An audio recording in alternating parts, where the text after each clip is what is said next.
কার পদ্ধতিতে দিন কায়েম করব? একমাত্র মুহাম্মদ রাসূলুল্লাহ সাল্লাল্লাহু আলাইহি ওয়াসাল্লামের শেখানো সিরাতের সুন্নতেই আগাতে হবে। এখন আগাতে গিয়ে প্রথম কাজ আপনার আমার কি? ইখলাস ঠিক রাখা, রিজিক হালাল করা, নবীর তরিকা ফলো করা, তারপরে দ্বীনের ইলম অর্জন করা। একা একা ইলম অর্জন করবেন? উলামায়ে কেরাম খুঁজে বের করবেন। উলামায়ে কেরাম সব জায়গাতেই আছে, আলহামদুলিল্লাহ, এটা আমাদের সৌভাগ্য। আর আপনি দেখবেন যে কারা নিজেদেরকে জাহির করে না, মুহাক্কিক উলামায়ে কেরাম নিজেকে জাহির করেন না। হকপন্থী উলামায়ে কেরাম যারা, তারা নিজেদেরকে এভাবে জাহির করেন না, ইজহার করেন না যে আমি এত বড় পণ্ডিত, আসো আমার কাছে, এইভাবে তারা কথা বলেন না। তা বরং তারা নিজেদেরকে আড়াল করে চলেন, তারা বিনয়ী হন। এবং আপনারা দেখবেন না যে আহলে ফেসবুক ওয়াল জামায়াতের মধ্যে কার পপুলারিটি বেশি, এইটা দেখতে যাবেন না। আপনারা দেখতে যাবেন বড় বড় উলামায়ে কেরাম কার পিছনে ছোটেন। মুহাক্কিক আলেম খুঁজবেন কিভাবে? আপনি দেখবেন না যে অমুক ভাই তমুক ভাই, আমাদের এই ভাইরা কার পিছনে ছোটে। বরং আপনি দেখবেন যে হ্যাঁ, বড় বড় উলামায়ে কেরামগণ কার পিছনে ছোটেন, এবং সেই মূল উৎস থেকে জ্ঞান অর্জন করার চেষ্টা করবেন। ইনশাআল্লাহ তৌফিক দান করবেন, আমিন। এটা ছাড়া আপনারা জ্ঞান অর্জন হবে না, এবং জ্ঞানের সাথে যে আদব, সেটাও শিখতে পারবেন না। আদবের সাথে তাআল্লুক হচ্ছে তাসাউফের, সেটাও শিখতে পারবেন না। এবং তাসকিয়া, এই তাসকিয়া অর্জন হবে না। আল্লাহ পাক আমাদেরকে তাসকিয়া অর্জন করে তৌফিক দান করুন। ইলম শিখবো, তারপরে কাজ হচ্ছে আমাদের আমল বাড়িয়ে দেওয়া। আল্লাহ নবী সাল্লাল্লাহু আলাইহি ওয়াসাল্লাম সাহাবায়ে কেরামকে শুধু জ্ঞান শিখতেন নাকি আমলও করতেন? সবচেয়ে বেশি পরহেজগার ব্যক্তি কে এই উম্মতের মধ্যে বলেন? আমাদের নবী সাল্লাল্লাহু আলাইহি ওয়াসাল্লাম। হ্যাঁ, তিনি তো অবশ্যই। তারপরে আবু বকর রাদিয়াল্লাহু আনহু, ওমর ইবনে খাত্তাব, আলী ইবনে আবি তালিব, উসমান বিন আফফান রাদিয়াল্লাহু আনহু আজমাইন, প্রত্যেক সাহাবী। তো সাহাবীদের আমল একটু দেখেন, সারাদিন রাত তারা কেমন কি করতেন, কিভাবে কাটাতেন। আমরা আমাদের দিনের একটা বড় অংশ অপচয় করে নষ্ট করি। তারা সময় নষ্ট করতেন না, বরং তারা প্রত্যেকটা সময়কে কাজে লাগাতেন। প্রত্যেকদিন একদিন ওই হাদিসটা আপনারা তো জানেন। একদিন নবী সাল্লাল্লাহু আলাইহি ওয়াসাল্লাম বললেন, আজকে জামাতের সাথে নামাজগুলো পড়েছে কে? আবু বকর রাদিয়াল্লাহু আনহু হাত তুললেন, আমি পড়েছি। আজকে সদকা করেছে কে? আমি। আজকে সওম রেখেছে কে? আমি। আজকে জানাজায় শরীক হয়েছে কে? আমি। এরকম অনেকগুলো আমলের কথা নবীজি বলেন, সবগুলোই দেখা গেল আবু বকর রাদিয়াল্লাহু আনহু করেছেন। সুবহানাল্লাহ, একদিনে সব আমল। এভাবে তারা দিন কাটাতেন। আপনি আর আমি যদি জুমার দিনে মসজিদে আসি, তাহলে তো সমস্যা ভাই, আমাদের দ্বারা তো হবে না। আল্লাহ পাক আমাদেরকে যেন ইসলাহ করার তৌফিক দান করেন, আমিন। আমল বাড়িয়ে দেওয়া। এবার দেখেন, এবার এই জায়গাটুকু বুঝেন, নবী সাল্লাল্লাহু আলাইহি ওয়াসাল্লাম দাওয়াতের কাজ শুরু করে প্রথমেই প্রকাশ্যে দাওয়াত কিন্তু দেন নাই।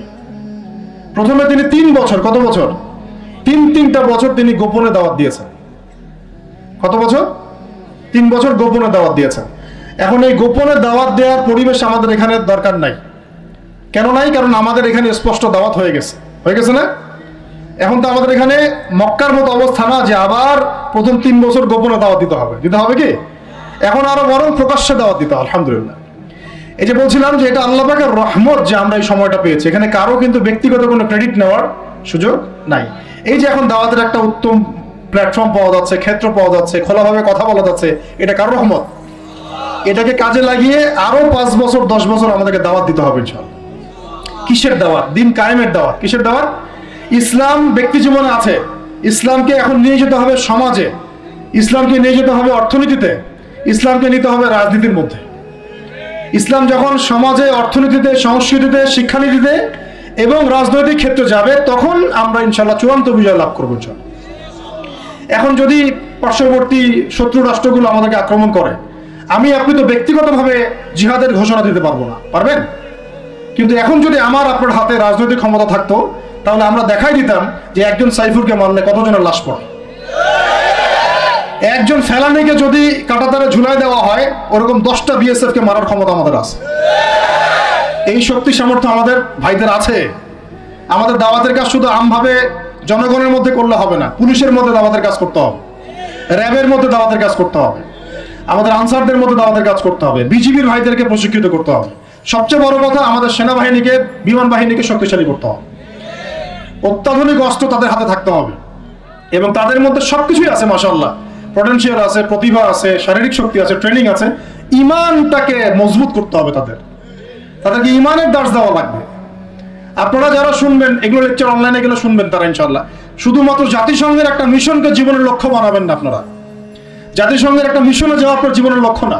আপনাকে যদি আল্লাহ পাক প্রশাসনিক দায়িত্ব দিয়ে থাকেন, আল্লাহর জন্য শহীদ হওয়াটা আপনার জীবনের সবচেয়ে বড় সৌভাগ্য। এইদিকে আমরা তো তাদেরকে এখন হাঁটাতে পারছি না, কারণ ওই ক্ষমতা আপনার আমার হাতে নাই। ইসলামকে ওই রাজনৈতিক জায়গায় নিতে হলে সিরাতের সুন্নতে আগাতে হবে। আল্লাহ পাক তৌফিক দান করুন। এবার প্রকাশ্যে দাওয়াত শুরু হলো 4 নম্বর বছর থেকে 10ম বছর পর্যন্ত। এই প্রকাশ্যে দাওয়াত যখন শুরু হয়েছে তখনই ব্যাপক নির্যাতন শুরু হয়েছে, ব্যাপক নির্যাতন। এই অবস্থানটা আমরা পার করেছি বিগত সময়গুলোতে, এখনো পার করছি, তাই না? এই অবস্থাটা কিন্তু আমরা আগেও পার করেছি, এখনো পার করছি। যারাই প্রকাশ্যে পরিপূর্ণ ইসলামের কথা বলছেন বা বলেছেন, কোনো না কোনোভাবে তারা হ্যারাসমেন্টের শিকার হয়েছে, কোনো না কোনোভাবে, ফিজিক্যালি অথবা মেন্টালি অথবা রাজনৈতিকভাবে অথবা মামলা মোকদ্দমা অথবা গুম অথবা একেবারে ক্রসফায়ার অথবা দেশ ত্যাগ, কিছু না কিছু ওদের তাকদিরে নসিব হয়েছেই। এই যে ইয়াসরিবের 6 জন যুবক, তারা যখন ইসলাম কবুল করে চলে গেল, তারা বসে থাকে নাই। যুবকরা এটা ভালো করে শুনুন, তারা ইসলাম কবুল করার পরে কেউ বসে থাকে নাই। তারা দাওয়াতের কাজ করতে থাকলেন মদিনায় গিয়ে। কোথায়? মক্কাও অমুসলিম রাষ্ট্র, মদিনাও কি তখন কিন্তু অমুসলিম রাষ্ট্র, তখন কিন্তু সবাই মদিনা ইসলাম কবুল করে নাই। আর আমরা বসে আছি বাংলাদেশে মুসলিম রাষ্ট্রে, তাও দাওয়াতের কাজ নাই। কথা বুঝতে পারছেন? তারা অমুসলিম রাষ্ট্রে নিজের জীবনের ঝুঁকি নিয়ে, তারা তো তখন সবাই কাফের মুশরিক, তাই না, মূর্তি পূজারী, তাদের মধ্যে দাওয়াতের কাজ করেছে। যেমন ভারত একটা রাষ্ট্র, এটা একেবারে মূর্তি পূজারী রাষ্ট্র, তাই না, গরুর গোবর টোবর খেয়ে বেড়াচ্ছে। তো এইরকম রাষ্ট্রে তারা দাওয়াতের কাজ করেছেন, তাওহীদের কালিমা লা ইলাহা ইল্লাল্লাহর কথা বলেছে। আর আমাদের এই দেশে কথা বলতেই কলিজা কাঁপে। বিষয়টা বুঝতে পারেন, তারা সাহাবীদের সাথে আমাদের কত পার্থক্য, তাই না? তো তারা ওই মদিনায় এবার দাওয়াতের কাজ করতে থাকলেন। আর দাওয়াতের কাজ করতে করতে পরের বছর 12 জনকে ইসলাম কবুল করালেন। কতজন? এবার 12 জন মিলে আবার আসছেন পরের বছর আকাবার বায়াতে। এই 12 জনকে নবী সাল্লাল্লাহু আলাইহি ওয়াসাল্লাম বায়াত করালেন। বায়াত একটা কিন্তু গুরুত্বপূর্ণ বিষয় ইসলামে। আপনি মুখে মুখে একজনকে ভালোবাসেন, হ্যাঁ অমুক আলেমকে আমি খুব ভালোবাসি, অমুক ওস্তাদকে অমুক শায়েখকে আমি খুব ভালোবাসি, কিন্তু আপনি তার হাতে বায়াতবদ্ধ না। এই ভালোবাসা একদিন থাকবে, একদিন নাও থাকতে পারে, ঠিক আছে? কিন্তু আপনি যখন কোনো মুহাক্কিক, কোনো আলেমের কাছে, কোনো বুজুর্গের কাছে, আল্লাহর ওলির কাছে বায়াতবদ্ধ থাকবেন, আপনার জীবনটা একটা গোছানো শৃঙ্খলার মধ্যে থাকবে। তার মাসোয়ারা ছাড়া আপনি ডানে বামে তখন লড়তে পারবেন। জরুরি জিনিস ছিল, এটা আমরা স্কিপ করেছি। আর এটাকে অনেক কিছু ক্ষেত্রে কিছু ভণ্ড পীর নিয়েছে আর কি, তখন ওটা বিতর্কিত হয়ে গেছে। কিন্তু এটা কিন্তু একটা গুরুত্বপূর্ণ কাজ ছিল। যেমন আপনি কারো হাতে বায়াতবদ্ধ, তার মানে আপনি তাকে আপনার মুরব্বী মানেন। আপনার কি মানেন? মুরব্বী। এই সিলসিলা চলে আসছে রাসূল সাল্লাল্লাহু আলাইহি ওয়াসাল্লাম থেকে। এখন এই 12 জনকে নবীজি বায়াত করালেন। এই 12 জন একটা রিকোয়েস্ট করলো, ইয়া রাসূলুল্লাহ, আমাদের মদিনা একটা উর্বর জায়গা, আপনি যদি আপনার সাহাবীদের মধ্যে একজন যোগ্য সাহাবীকে পাঠাতেন, তাহলে উনি গিয়ে মদিনায় দাওয়াতের কাজ করতো, তাহলে ইসলাম আরো সম্প্রসারিত হতো। এটা কাদের কথা ছিল? এই 12 জনের। তো এবার নবী সাল্লাল্লাহু আলাইহি ওয়াসাল্লাম, সুবহানাল্লাহ, আবু বকর রাদিয়াল্লাহু আনহুকে না, উমর রাদিয়াল্লাহু আনহুকেও না, হামজা রাদিয়াল্লাহু আনহুকেও না, হ্যাঁ আর কে, আব্দুর রহমান বিন আউফ রাদিয়াল্লাহু আনহুকেও না, জান্নাতের সুসংবাদ প্রাপ্ত 10 জন সাহাবীর যে লিস্ট আছে, এই লিস্টের কোন সাহাবীকে তিনি পাঠালেন না। বরং তিনি একজন ধনীর দুলাল ছিলেন, ইসলামের জন্য সব বিসর্জন দিয়েছেন। এমনভাবে বিসর্জন দিয়েছেন যে তার গায়ে ফসকা পড়ে গিয়েছিল। উহুদ যুদ্ধের দিন তাকে দাফন করা হয়েছে শাহাদাতের পরে, মানে কাফনের 2 টুকরা কাপড় পর্যন্ত পাওয়া যায় নাই। কিন্তু তিনি ছিলেন মক্কার ধনীর দুলাল, যার পারফিউমের গন্ধ, মানে এক রাস্তা দিয়ে হাঁটলে ওই রাস্তা সবাই পেত যে হ্যাঁ এটা ওই ব্যক্তির পারফিউম। তার মতো কাপড় আর কারো ছিল না। এত লাক্সারিয়াস লাইফ লিড করতেন, বাংলাদেশের সবচেয়ে কোটিপতি ছেলের মতো মনে করেন। এইরকম ধনীর একজন দুলাল ইসলাম কবুল করার পর তার অবস্থা এমন হয়েছে যে তাকে এক কাপড়ে দাফন করা হয়েছে। সুবহানাল্লাহ। তা উহুদের মাঠে। বিখ্যাত সাহাবী, বিখ্যাত দাঈ ইলাল্লাহ, তার নাম মুসআব বিন উমাইর রাদিয়াল্লাহু আনহু। মুসআব বিন উমাইর নাম মুখস্থ থাকবে তো ইনশাআল্লাহ। এইগুলা মুখস্থ করার উচিত। বাংলাদেশের মানুষ, মানে কি বলবো, যে জয় বাংলা শব্দটা যতবার বলছে সাল্লাল্লাহু আলাইহি ওয়াসাল্লাম ততবার বলে নাই। এমন একটা জাহালাত। যারা আপনারা ধর্মনিরপেক্ষ রাজনীতি করেন, তারা আপনাদের নেতাদের নাম যতবার নেন, রাসূলের নামও ততবার নেন না। আবার আপনারা যারা ধর্মনিরপেক্ষ রাজনীতি করেন, আপনারা আপনাদের নেতার নাম যতবার নেন দিনে, আল্লাহ রসুলের নামও ততবার নেন না। তাহলে কিভাবে আপনাদের দ্বারা আমাদের কম সফল হবে? কিভাবে সফল হবে? একটু ধৈর্য ধরেন। এই যে 12 জন যুবকের কথা বললাম, তার সাথে দায়ী সাহাবীকে পাঠানো হলো, তার নাম কি? এবার শুনেন, এই সাহাবী রাদিয়াল্লাহু আনহু 1 বছরের মধ্যে, কত বছর? 1 বছর দাওয়াতি কাজ করে তিনি পুরা মদিনার 75টা ফ্যামিলিকে ইসলাম কবুল করিয়েছে। কতটা? এবার তার পরের বছর এই 75টা ফ্যামিলি আল্লাহর নবীর কাছে এসেছে সাল্লাল্লাহু আলাইহি ওয়াসাল্লাম। ইয়া রাসূলুল্লাহ, আমরা ইসলাম কবুল করতে চাই। আমরা জানি মক্কাতে আপনি নির্যাতিত, আপনার সাহাবীরা নিপীড়িত, আপনি আপনার সাহাবীদেরকে নিয়ে আমাদের মদিনা চলে আসুন। নবীজি সাল্লাল্লাহু আলাইহি ওয়াসাল্লাম বায়াত করালেন কয়েকটা বিষয়ে। আল্লাহর সাথে কাউকে শরীক করবে না, চুরি করবে না, জেনা করবে না, একে অপরকে মিথ্যা অপবাদ দিবে না, সৎ কাজে আদেশ করবে, অসৎ কাজে নিষেধ করবে, আমার আনুগত্য করবে, সুখে দুঃখে আমার আনুগত্য করবে, সচ্ছল অসচ্ছল উভয় অবস্থায় আল্লাহর পথে দান করবে। ঠিক আছে, আমি যদি মদিনায় যাই বা যখন যাব তখন আমাকে আর আমার সাহাবীদেরকে এমনভাবে তোমরা প্রোটেক্ট করবা যেভাবে তোমরা তোমাদের স্ত্রী সন্তানকে করো। তোমরা কি রাজি আছো? একজন সাহাবী বলছেন যে, ইয়া রাসূলুল্লাহ, ফামা লানা ইযা ফাআলনা যালিক, আমরা যদি এটা করি তাহলে কি পাবো? নবীজি বলছেন, আল জান্নাহ, জান্নাত পাবে। কিভাবে? জান্নাত পাবে। তখন আয়াত নাযিল হয়েছে, ওই যে সূরা তাওবার 111 নম্বর আয়াতটা, ইন্নাল্লাহা আশতারা মিনাল মুমিনিনা আনফুসাহুম বিআন্না লাহুমুল জান্নাহ। ওই যে আয়াতটা, ইকাতিলুনা ফি সাবিলিল্লাহি ফায়াকতুলুনা ওয়া ইউকতালুন। এই যে পুরো আয়াতটা নাযিল হয়েছে কিন্তু এখানে। বিগত 50 বছরের শিক্ষা সিস্টেমটা এমন ভাবে সাজানো হয়েছিল যেটা একটা ধর্মনিরপেক্ষ শিক্ষা সিস্টেম। এটা, এই যে একটা ছেলে বসে আছে 30 বছর বয়স, ওর তো অধিকার ছিল যে সে এসএসসি এইচএসসি অনার্স মাস্টার্স লেভেলে এসে কোরআনের অর্থ করার যোগ্যতা অর্জন করবে। এটা তার রাইটস ছিল অ্যাজ এ মুসলিম কান্ট্রির একজন সিভিলিয়ান হিসেবে। তার রাইটস ছিল এটা, যে আমি একজন মুসলিম কান্ট্রির সিভিলিয়ান, আমার রাইটস আছে স্কুলে গিয়ে কোরআন শেখার, কলেজে গিয়ে কোরআনের তাফসীর শেখার, অনার্স লেভেলে গিয়ে হাদিস পড়তে শেখার, হাদিসের মুতাআলা করার। ইভেন সে মাস্টার্সের পরে ইফতা দেওয়ার মতো যোগ্যতা অর্জন করতে পারতো যদি শিক্ষা সিস্টেমটার মধ্যে সমন্বয় থাকতো। কিচ্ছু করা হয় না এইসব লেভেলে। 50 বছর ধরে এই জাতিকে শিক্ষার অন্ধ করে রাখা হয়েছে। কওমি মাদ্রাসাগুলো যদি না থাকতো এই দেশ থেকে ইসলামকে মিটাই ফেলে দিত এরা। শুধু কওমি মাদ্রাসাগুলোর এই মেহনতগুলো যদি না থাকতো তাহলে অরিজিনাল ইসলামকে তারা মিটাই ফেলে দিত বাংলাদেশ থেকে। টিকে আছে এখন। কিন্তু আমি ওইদিকে যাচ্ছি না, ওইটা অন্য আলোচনা। এটা আমাদের ভিতরের কথা হচ্ছে, একজন জেনারেল শিক্ষিত ছেলে যে এদেশের মুসলিম নাগরিক, তার রাইটস আছে প্রাইমারি স্কুলে সে কোরআন তেলাওয়াত করা শিখবে। শিখতে পারে নাই কেন? কেন পারে নাই? পিতা মাতাও তো মাশাআল্লাহ সুবহানাল্লাহ সেই কোয়ালিটির। ছেলে 10 বছরে কিছু শিখুক না শিখুক, বাংলা ইংরেজি অঙ্ক তাকে শিখতে হবে। কোরআন হাদিস এগুলো তো কোনো বিষয় না। এগুলো কোনো বিষয় হলো? আপনাদের কাছে আল্লাহর কসম এগুলো দামি না। ওই একদিন দুই দিন ওয়াজ মাহফিল আয়েশা আবেগ দেখার, কোরআন হাদিসের প্রতি যদি মহব্বত থাকতো ছেলেকে তো আলেম বানাইতেন আপনি। ছেলেকে তো আপনি একজন হাফেজ বানাইতেন কমপক্ষে। আপনি তো ছেলেকে এমন ভাবে গড়ে তুলেছেন আপনার জানাজাই পড়তে পারবে না। তো আমাদের এই স্কুল কলেজ পড়ুয়া ছেলে মেয়েদের রাইটস ছিল এগুলো শিখতে পারে নাই। অনার্সে পড়ে তার বয়স কত?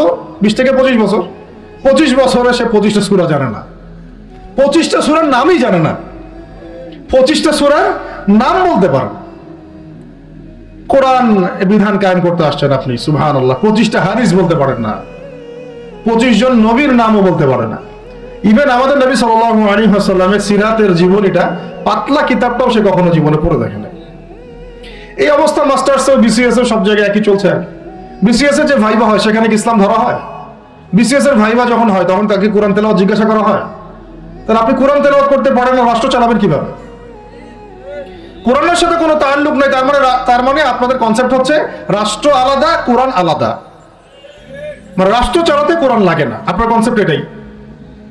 হ্যাঁ, না হলে তো কোরআন আপনি আনতেন সিলেবাসে, তাফসীর আনতেন, হাদিস আনতেন, সিরাত আনতেন। আপনার কনসেপ্ট হচ্ছে রাষ্ট্র আলাদা, কোরআন আলাদা, হাদিস আলাদা, এগুলো পড়াশোনা আলাদা, ব্যাংকিং সিস্টেম, ইকোনমিক্স আলাদা, ইসলাম আলাদা, তাই না? রাজনীতি আলাদা, ইসলাম আলাদা, তারপরে সংস্কৃতি আলাদা, ইসলাম আলাদা, শিক্ষানীতি আলাদা, ইসলাম আলাদা। এই কনসেপ্ট হচ্ছে এদেশের 90% মানুষের কনসেপ্ট। এরা সবাই শিরকের মধ্যে আছে, আল্লাহর কসম করে বলতেছে, সবাই শিরকের মধ্যে আছে। এরা সবাই ধর্মনিরপেক্ষ, সেকুলার। বাদ দিয়ে আমরা যারা দাড়ি টুপিওয়ালা কিছু মানুষ আছি, আমরা একটু মৌলবাদী চিন্তা করি আর কি। আমরা চিন্তা করি যে ইসলাম ব্যক্তিগত জীবনেও থাকবে, সংস্কৃতির মধ্যেও থাকবে, শিক্ষানীতিতেও থাকতে হবে, অর্থনীতিতেও থাকতে হবে, ইভেন রাজনীতির মধ্যেও থাকতে হবে। এই কনসেপ্টে না আসলে এখনো মুসলমান হনই নাই। এই কনসেপ্টে না আসা মানে এখন পর্যন্ত কালিমা লা ইলাহা ইল্লাল্লাহ এটা বুঝেনই নাই, আপনি মুখে পড়েছেন, দ্যাটস অল। এই কারণেই তো লা ইলাহা ইল্লাল্লাহ পড়ার পরেও মোদির পা চাটান বসে বসে। এই কারণেই, কারণ ওই লা ইলাহা ইল্লাল্লাহ তো আপনাকে ওটা শিখাই নাই যে আপনি এক আল্লাহর সার্বভৌমত্বের স্বীকৃতি দেন নাই। এই হলো সমস্যাগুলো। তো সমস্যার গোড়ায় অনেক কথা আছে। এখন নবী সাল্লাল্লাহু আলাইহি ওয়াসাল্লাম কিন্তু দাওয়াতের কাজটা, এই যে সিরাতের আলোকে যেটা বলছেন, সমাজ সংস্কার এবং দিন প্রতিষ্ঠা এবং সমকালীন সব সংকট দূর করা, এটা শুরু করতে হবে জ্ঞানতাত্ত্বিক রেভলিউশন থেকে। পড়াশোনা করা শুরু করে দেন, আদারওয়াইজ আপনাদের সামনে ধ্বংস ছাড়া কিচ্ছু বাকি নেই। কি পড়াশোনা করবেন? অবশ্যই ইসলামিক কারিকুলাম থাকতে হবে। এরপরে আপনি জেনারেল লাইনের পড়াশোনা করেন, কোনো সমস্যা নাই। আর এই পড়াশোনা একা একা করা যাবে না, উস্তাদের সোহবত লাগবে, ওলামায়ে কেরামের সোহবত লাগবে। আমি তো এটা বলি যে আপনি কারো লেকচার শোনার আগে আপনি আগে চেক করবেন যে তার উস্তাদ কে, কোথায় সেদিন শেখে, কার কাছ থেকে সেদিন শেখে, কোত্থেকে সে এই ইলমগুলো অর্জন করছে, তার লোক কোথায়। আবেগে ভাসলে হবে না এখন বিষয়টা। তো পড়াশোনার এখন যে আরো 20 বছর পড়াশোনা না করে আমি কোনো কাজ করতেই পারবো না এমনটাও না, কিন্তু পড়াশোনা আগে শুরু করা। এখন আপনার কাজ পড়াশোনা শুরু করা, ইকরা বিসমি রাব্বিকাল্লাযী খালাকের হক আদায় করা এবং ওস্তাদের সোহবতে থাকা। যেমন জেনারেল লাইনে পড়েছেন 20 বছর, একা একা কি পড়েছেন? না, প্রতিষ্ঠানে গিয়েছেন, ডেইলি ক্লাস করেছেন, টিচারের সোহবতে ছিলেন, বেতন দিয়েছেন, ব্যাসে থেকেছেন, তারপরে আরো কি করেছেন? বাবার জমি বিক্রি করে দিয়েছেন, বাবা মায়ের জমি বিক্রি করে। সেম অন্তত পক্ষে এতটুকু যতটুকু আপনি জেনারেল লাইনের জন্য করেছেন, জেনারেল লাইনে যদি যতটুকু করেছেন, ত্যাগ, শ্রম, মেধা খরচ, কষ্ট স্বীকার করা, এর যদি অর্ধেকও যদি দিন শিক্ষার জন্য করতে না পারেন, আপনি নিজেও মুনাফিক। আমরা নিজেরাও মুনাফিক। তখন যদি ইখলাস ঠিক না থাকে, কাজে বরকত আসবে না। ইখলাস কি? শুধু আল্লাহর জন্য করব, যাই করি শুধু আল্লাহর জন্য করব, মানুষকে দেখানোর জন্য না, জনপ্রিয়তা পাওয়ার জন্য না, মানুষের বাহবার জন্য না। এমনকি আমি যদি চাই বাংলাদেশের শরিয়া আইন কায়েম হোক, সেটা চাবো আল্লাহর জন্য, আমি ক্ষমতায় গিয়ে কায়েম করবো এই জন্য না। এটা আল্লাহ পাক XYZ যে কাউকে দিয়ে করাইতে পারেন। সেটা আমি হইতে পারি, আপনি হইতে পারেন, যে কেউ হতে পারে। কিন্তু আমি চাচ্ছি শরিয়া আইন বাস্তবায়িত হোক। যদি আমি এভাবে চিন্তা করি যে না, আমাকে যেতে হবেই, আমি সেই কাজ করব, আমারই ক্ষমতা দরকার, তাহলে এটা হবে দুনিয়ার জন্য কাজ করা, আমি আমার ক্ষমতার জন্য করছি। তো মূল বিষয়টা হচ্ছে সাহাবায়ে কেরাম রাদিয়াল্লাহু আনহুম আজমাইন, তারা নিজেরা দায়িত্ব এড়িয়ে যেতেন, মানুষ জোর করে তাদেরকে দায়িত্ব দিতেন। এর ফলে কাজে বরকত হতো, ইখলাস ঠিক থাকতো। তারা দিনের বেলা ঘোড়সাওয়ার থাকতেন, রাতের বেলা দরবেশ থাকতেন। এই জন্যই দেখা যায় যে উমর রাদিয়াল্লাহু আনহু খেলাফতের সময় একটা বকরির বাচ্চাও না খেয়ে মারা যায় নাই। সুবহানাল্লাহ। আর একটু আগে আপনাদেরকে একটা এক্সাম্পল দিলাম যে আপনাদের 3 বারে রাস্তাঘাটের কি অবস্থা। তাহলে 50 বছর, স্বাধীনতার 50 বছর ধরে যারা পুরো বাংলাদেশের রাস্তাই ঠিক করতে পারে নাই, তারা কত বড় দুর্নীতিবাজ চিন্তা করে নাই।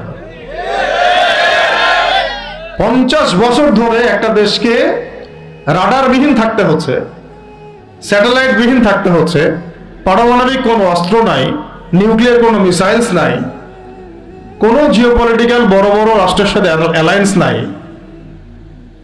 পক্ষান্তরে উল্টা কুফার, তাগুত, মুশরিকদের দাসত্বে আমাদেরকে নিয়ে গেছে। তাহলে 50 বছরের খেয়ানতের লিস্ট করলে মানে আসমান, এক আসমান থেকে দ্বিতীয় আসমান পর্যন্ত হবে আর কি লিস্টটা। এত খেয়ানত 50-60 বছর হয়ে গেছে। এখনো যে বিষয়গুলো নিয়ে আমাদের কথা বলতে হচ্ছে, এটাই হচ্ছে সবচেয়ে লজ্জার। এই বিগত স্বাধীনতার 50 বছরে আমাদের এমন একটা জেনারেশন রেডিমেড পাওয়া উচিত ছিল, যাদের ঘরে ঘরে আলেম, ঘরে ঘরে হাফেজ। এখন ঘরে ঘরে খুঁজলেও, বোম মারলেও আলেম বের হয় না, ঘরে ঘরে খুঁজে ছান মারলে একটা করে হাফেজ বের হয় না, আলেম বের হয় না। ঘরে ঘরে ছান মারলে যে কোনো একটা টিকটকার ঠিকই বের হয়। এই বাস্তবতা।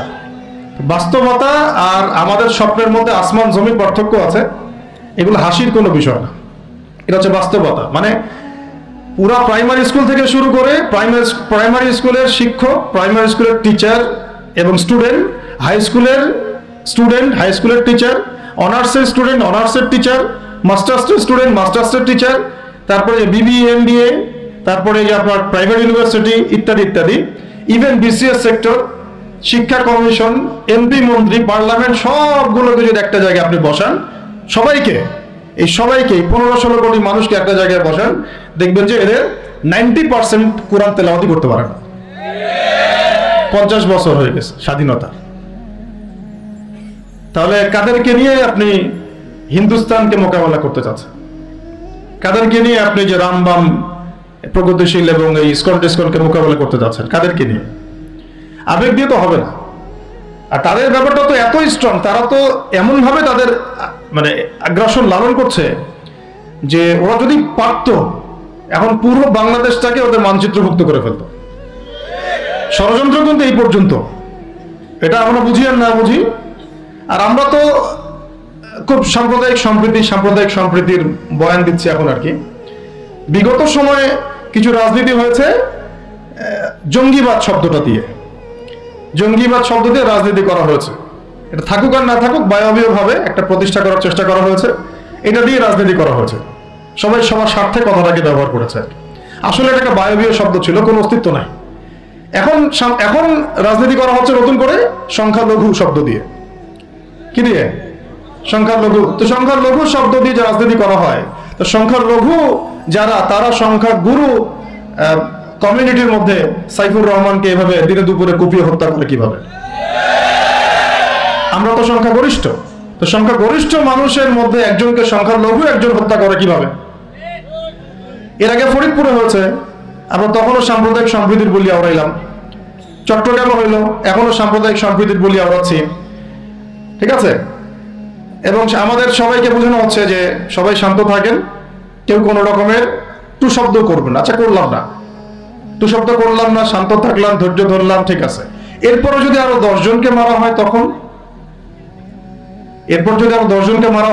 তখন আপনি আমাকে গ্যারান্টি দেন যে মারা হবে না। আপনারা আমাদেরকে গ্যারান্টি দেন যে মারা হবে না।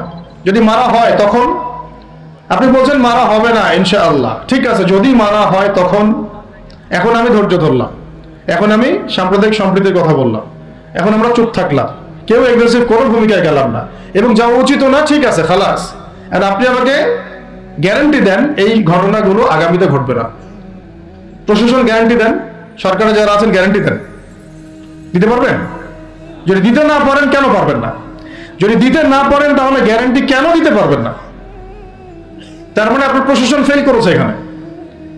সেই ভাইকে হত্যা করা হয়েছে, সেই ভাইয়ের হত্যাকারী যদি 20 জন 30 জন হয়, প্রশাসনের পক্ষে এটা কোনো বিষয় না 30 জনকে কারাগারে নিয়ে আসা এবং আচ্ছা মতো রিমান্ডে সিদ্ধ ডিম ঢোকানো, কোনো বিষয় না।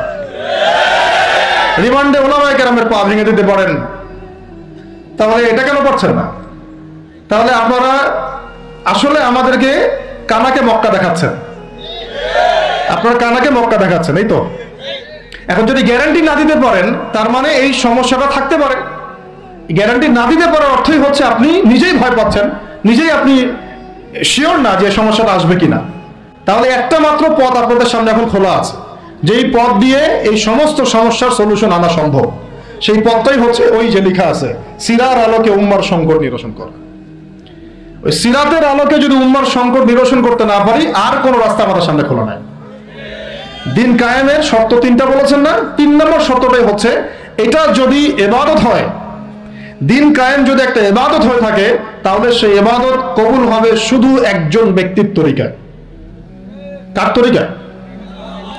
মুহাম্মদ রাসূলুল্লাহ সাল্লাল্লাহু আলাইহি ওয়াসাল্লামের তরিকায়। ইবাদত হতে হবে এক আল্লাহর জন্য, হালাল রিজিক থাকতে হবে, এবং তরিকা হতে হবে কার? মুহাম্মদ রাসূলুল্লাহ সাল্লাল্লাহু আলাইহি ওয়াসাল্লাম। তো মুহাম্মদ সাল্লাল্লাহু আলাইহি ওয়াসাল্লামের তরিকাই হচ্ছে সিরাত, যেটার মধ্য দিয়ে আমরা দিন কায়েম করব ইনশাআল্লাহ। আর কোনো রাস্তা খোলা নাই। যত তন্ত্রমন্ত্র নিয়ে আসো, যত তন্ত্রমন্ত্র, এখন তো 4টা 5টা আছে, আরো যদি নতুন কোনো তন্ত্রমন্ত্র নিয়ে আসে তারপরেও এই জাতির মুক্তির কোনো পথ নাই সিরাত ছাড়া। এখন আমাদেরকে আগে সিরাত পড়তে হবে ভাই, সবাইকে আগে সিরাতটা পড়তে হবে। সিরাত পড়লে পরে আপনারা বুঝতে পারবেন যে ইনশাআল্লাহ তাআলা কোন পথে আমাদেরকে হাঁটতে হবে। এখানে টপিক অনেক ডিপ দেওয়া হয়েছে, অত ডিপে গেলে আমাদের সারা রাত চলে যাবে। আমি শুধু ভাষা কয়েকটা পয়েন্ট বলতেছি, একটু মনোযোগ দেন। নবী সাল্লাল্লাহু আলাইহি ওয়াসাল্লাম যখন থেকে কাজ শুরু করেছেন, কাজ বলতে আমি দাওয়াতের কাজ বোঝাচ্ছি, তখনকার সমাজটা কিন্তু আমাদের মতো এতটাও মানে কমফোর্টেবল ছিল না আর কি। একটা অমুসলিম রাষ্ট্রে তিনি দাওয়াতের কাজ শুরু করেছেন।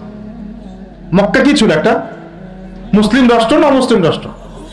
অমুসলিম একটা রাষ্ট্রে তিনি অ্যাজ এ নবী তার দাওয়াতের কাজ শুরু করেছেন। সুবহানাল্লাহ। এবং তিনি সেই রাষ্ট্রের একজন পরিচিত ব্যক্তিত্ব, যাকে আস-সাদিক আল-আমিন বলে ডাকা হয়, যার আগেও কোনো গুনাহ নাই, পরেও কোনো গুনাহ নাই। এমন একজন ব্যক্তিত্ব তিনি, যার আগেও কোনো গুনাহ নাই, পরেও কোনো গুনাহ নাই, এবং তিনি একটা অমুসলিম রাষ্ট্রে ওহী প্রাপ্ত হয়ে দাওয়াতের কাজ শুরু করলেন। আর আমরা তো মুসলিম রাষ্ট্রে বসে আছি, আমরা তো মক্কায় নাই। আমরা কি মক্কায় আছি? আমরা তো মক্কায় নাই। যদি মক্কায় না থাকি তাহলে এইরকম নতজানু পররাষ্ট্রনীতি কেন? আমরা যদি মক্কার মতো পরিবেশে না থাকি তাহলে এত নতজানু পররাষ্ট্রনীতি কেন?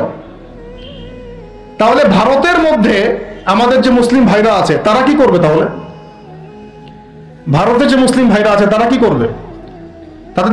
তারা কি ওদের পা ধরে ইয়া করবে, সালাম করবে? হিন্দুদের পা ধরে সালাম করবে? বলেন তো। আমরা তো একটা মুসলিম রাষ্ট্রে আছি, তো মুসলিম রাষ্ট্রে থাকতে এত নতজানু পররাষ্ট্রনীতি কেন? এত দাসত্বের শৃঙ্খল কেন? তো তিনি দাওয়াতের কাজ শুরু করেছেন প্রথম কি দিয়ে, এটা একটা ফ্যাক্ট। আমরা আসলে আলোচনাগুলো আপনাদের চাইতে তাদের শোনা দরকার, যারা আলোচনা যারা করে আর কি। মানে আমি চাই বেশি বেশি তাদের সাথে কনভারসেশন করতে, যারা উম্মাকে নিয়ে ফিকির করেন, দাওয়াতের কাজ করতে চান, বা মুআল্লিম বা আলেম বা হাফেজ, তাদের সাথে কথা বলা দরকার। তাদেরকে আগে বোঝানো দরকার বিষয়গুলো। অনেকেই বুঝেন না। অনেকে বায়াভিও দাওয়াতি কাজ করছেন উইদাউট এনি প্ল্যাটফর্ম। অনেকে দাওয়াতি কাজ করছেন উইদাউট এনি কানেকশন উইথ উলামা। আলেমদের সাথে কোনো কানেকশন নাই, দাওয়াতের কাজ করতে আসেন, একটা বায়াভিও প্ল্যাটফর্ম ক্রিয়েট করে রাখতেছেন। তো আমাদেরকে আগে তাদের সাথে কথাবার্তা বলা দরকার, যে মৌলিকভাবে আমরা আসলে কিভাবে আগাবো আর কি। প্র্যাকটিক্যাল কথায় আসেন। এই যে আমরা এতগুলো কথা বলছি না, আমি আপনাদেরকে পুরো পথ ও পদ্ধতি এখানে গিলায় খাওয়াই দিতে পারবো, কিন্তু বিশ্বাস করেন গিলে খাওয়ার পরে আপনি কিছুই করতে পারবেন না। কেন পারবেন না? আপনার কোনো অ্যাসোসিয়েশন নাই, কোনো ফাউন্ডেশন নাই, কোনো সংগঠন নাই, কোনো রাজনৈতিক ক্ষমতা নাই, কোনো রাজনৈতিক দলও নাই, রাজনৈতিক কোনো অ্যাপ্রোচও নাই। কিন্তু একটা সেকুলার রাজনৈতিক দল আপনার চেয়ে ভালো ফিল্ড ওয়ার্ক করতে পারবে, কারণ তার চেইন অফ কমান্ড আছে। আমাদের তাওহীদপন্থীদের কোনো চেইন অফ কমান্ডই নাই। বলে আসতেছি বিগত 5 বছর 10 বছর থেকে একই বয়ান, মাথায় ঢুকে না জিনিসটা, যে চেইন অফ কমান্ড বলে একটা কিছু আছে। যেখানে একজন আমির নাই, যেখানে একজন ইমারা নাই, একটা আমির নাই, আস-সামউ ওয়া তাআ নাই, বায়আ নাই, যেখানে শুনলাম, মানলাম, আনুগত্য করলাম, আমির, মামুর, জামাআ, ইমারা এগুলো নাই, সেখানে তো চেইন অফ কমান্ড আসবে না। তাবলীগ জামাত কাজ করছে না? করছে কিনা? একটা সূরা পর্ষদ আছে না, সূরা নিজামি আছে না, আমির আছে না, কাজ করতেছে, ফলাফল পাচ্ছে মাশাআল্লাহ। জামাত ইসলাম কাজ করছে না? একটা চেইন অফ কমান্ড আছে, প্রত্যেকটা জেলায় জেলায় শাখা আছে, তারা তাদের উপরের লেভেল থেকে কোনো ডিরেকশন আসলে সেটাকে রুট লেভেলে বাস্তবায়ন করছে।